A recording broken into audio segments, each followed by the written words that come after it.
In the heart of the Appalachian Mountains, where dense forests and winding trails stretch for miles, lies an ancient land steeped in mystery and folklore. The locals whisper of strange creatures that roam the woods at night, beings that can take the form of any living thing. They call them skinwalkers. This is the story of one couple who dared to venture off the trail, deep into the unknown, where something sinister was waiting for them. Sarah and Mark were avid hikers. They had explored many trails together, but none as remote as this one. The Appalachian Mountains had always been a place of beauty and wonder to them, but on this particular trip, something felt off. As they trekked deeper into the woods, the trees grew taller, the path narrower, and the light of day began to fade. They were far from any marked trail now, in a part of the forest that even the locals avoided. But they were adventurers at heart, always eager to discover something new. Despite the unease, Sarah convinced Mark to press on. "It's probably just an old deer trail," she said, pointing to a narrow path barely visible through the undergrowth. But as they walked, the forest around them seemed to change. The air grew colder, the sounds of birds and insects faded away, and an oppressive silence settled over them. Then, they saw it. A figure standing just off the path. It was tall and thin, its body draped in what looked like animal pelts.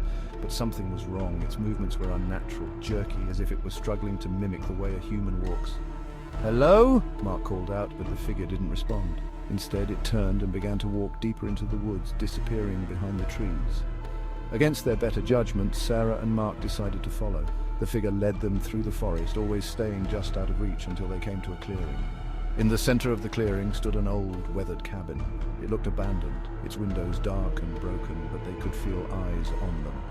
Watching, waiting. "Let's go back," Sarah whispered, her voice trembling. But when they turned to leave, the figure was there, blocking their path. It was closer now, close enough for them to see its face. But it wasn't a face at all, it was a mask, crudely stitched together from the hides of animals. And beneath it, eyes, dark, hollow eyes, that seemed to bore into their souls. In a heartbeat, the figure began to change, its body contorted, limbs elongating, skin stretching over bone in unnatural ways.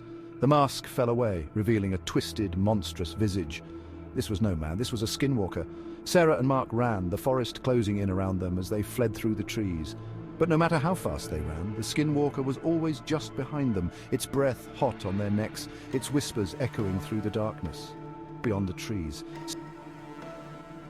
safety was so close, but as they reached the edge of the forest, Sarah screamed. Mark turned to see her pull back into the shadows, her hands slipping from his grasp.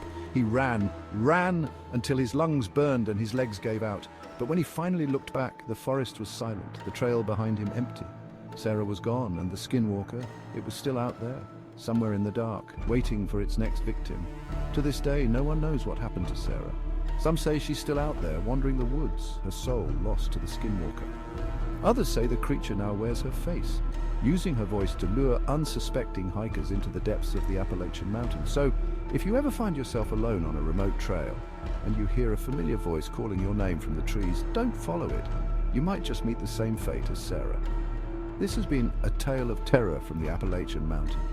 Remember, some paths are better left untraveled, and some secrets are better left in the dark.